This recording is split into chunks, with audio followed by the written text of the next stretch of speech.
le monde! Aujourd'hui, j'ai une histoire. Le petit poucet. Il était une fois, quand les voitures n'existaient pas encore, un pauvre bûcheron qui habitait dans la forêt. Il avait une femme et 7 fils. On surnomma le plus jeune le petit poucet, parce qu'à sa naissance, il n'était pas plus grand que le pouce de son papa. Le bûcheron avait très peu d'argent et les 7 frères avaient souvent faim. Ils mangèrent des champignons et des baies qu'ils trouvèrent dans la forêt, mais il vint un moment où il ne restait plus une miette.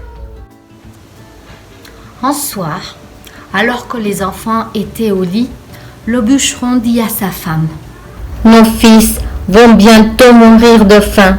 Je ne peux pas le supporter. Demain, nous irons dans la forêt et nous les abandonnerons là. Ils trouveront peut-être quelqu'un qui pourra les nourrir. » Le petit poucet avait tout entendu, car il s'était couché sous la chaise de sa maman. « Oh non !» pensa-t-il. « Je ne veux pas aller dans la forêt. Je veux rester chez moi, avec mon papa et ma maman. » Alors, il imagina un plan astucieux. Il se faufila hors de la maison et remplit les poches de son pantalon de petits cailloux blancs.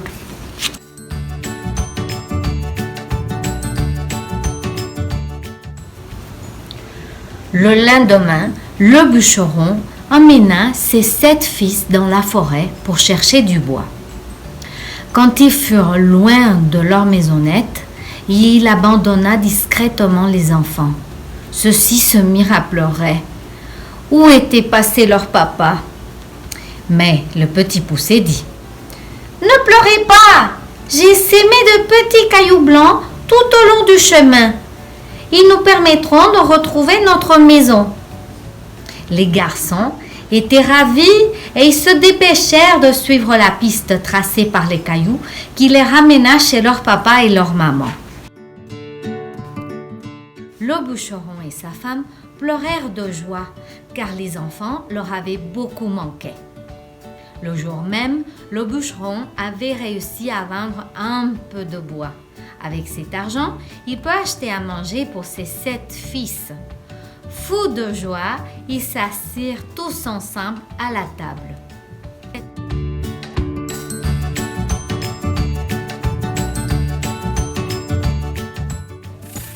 Cependant, le bonheur fut de courte durée. Une semaine plus tard, tout l'argent était dépensé et les garçons n'avaient à nouveau plus rien à manger. Leur maman pleurait.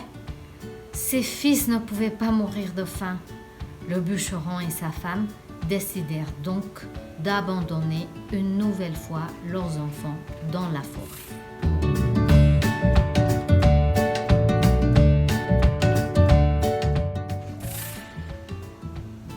Comme la fois précédente, le petit poucet avait tout entendu. Lorsqu'il voulut sortir ramasser des cailloux, la porte était fermée à clé.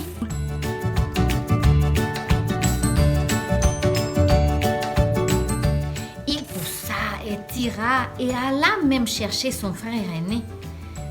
Rien n'y fit, la porte ne s'ouvrit pas. Le lendemain matin, les garçons reçurent leur dernier crouton de pain. Le petit poucet avait faim, mais il ne mangea pas sa part. Quand son papa l'emmena avec ses frères dans la forêt, il laissa derrière lui des miettes de pain.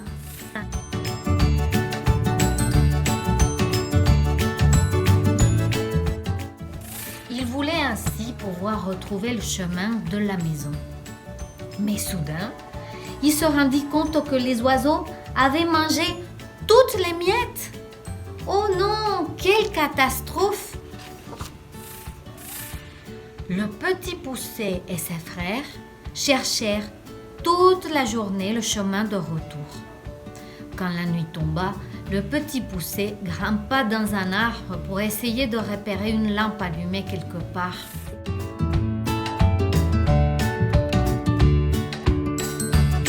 Eh oui, au loin, il aperçut de la lumière. Ce devait être une maison. Les garçons coururent jusque-là. Le petit poucet frappa à la porte.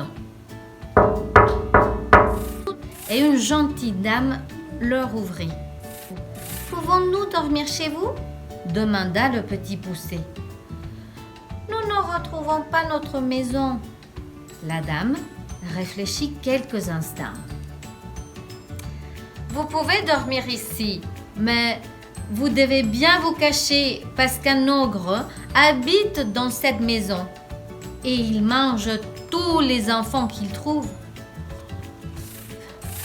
La dame offrit aux 7 frères un grand bol de soupe et du pain. Ensuite, ils se cachèrent sous le lit. Juste à temps, car l'ogre rentrait justement chez lui. « Je sens de la chair fraîche, » rougit-il. « Est-ce que nous mangeons des petits enfants ce soir ?»« Mais non, ce n'est pas des enfants que tu sens, » dit courageusement la femme de l'ogre. « Mais bien la délicieuse soupe que je suis en train de cuisiner. » L'ogre renifla l'air autour de lui. « Ne te moque pas de moi! Je sens des enfants, là, en dessous du lit !» cria-t-il. Et il tira un à un les frères dessous le lit. Le petit poucet et ses frères se tenaient devant l'ogre et tremblaient de peur. « S'il vous plaît, ne nous mangez pas !» gémirent-ils. Mais l'ogre dit: « Vous êtes bien trop maigre pour que je vous mange. Femme, donne donc quelque chose de bon à manger à ces enfants pour qu'ils grossissent un peu. Je les mangerai dans 3 jours. D'ici là, ils seront tendres et joufflus. » La femme de l'ogre cuisina un délicieux repas pour les enfants. Il y avait des frites, des pizzas, du pudding et de la glace, et un gros gâteau au chocolat. Ensuite, la dame les amena dans une grande chambre où dormaient également les 7 filles de l'ogre. Les filles de l'ogre étaient affreuses. Elles avaient tout un grand nez et les dents vertes et d'horribles cheveux hérissés. Chacune des filles portait une couronne. C'est alors que le petit poucet eut une idée. « Prenez une couronne et posez-la sur votre tête, » dit-il à ses frères. « Quand l'ogre voudra manger un enfant, il croira que nous sommes ses filles. » Au milieu de la nuit, l'ogre se réveilla avec un faim de loup. Il se faufila dans la chambre des enfants.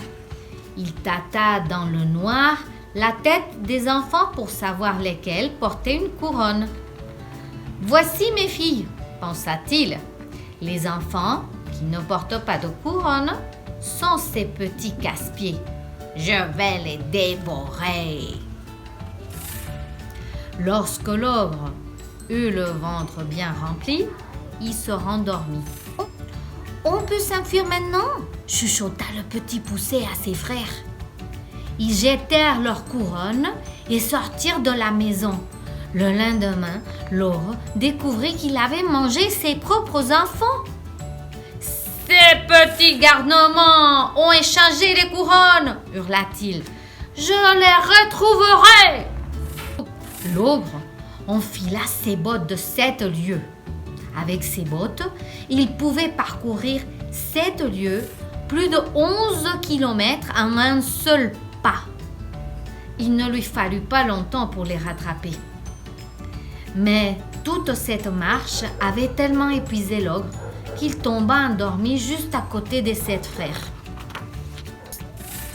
sur la pointe des pieds, le petit poussé s'approcha de l'ogre. Il lui retira ses bottes de 7 lieues et les enfila. Comme ces bottes étaient magiques, elles s'adaptèrent parfaitement à la pointure du petit poussé. Avec les bottes de 7 lieues, le petit poussé retourna à la maison de l'ogre. Il prit tout l'or entreposé dans la salle au trésor et rentra auprès de ses parents. Le pauvre bûcheron et sa femme furent fous de joie en revoyant leurs enfants. Avec l'argent de l'ogre, ils pourraient acheter suffisamment à manger pour tous les enfants pour le restant de leur vie. Ce soir-là, ce fut la fête chez le bûcheron. Et le petit poussé et ses 7 frères vécurent encore longtemps heureux.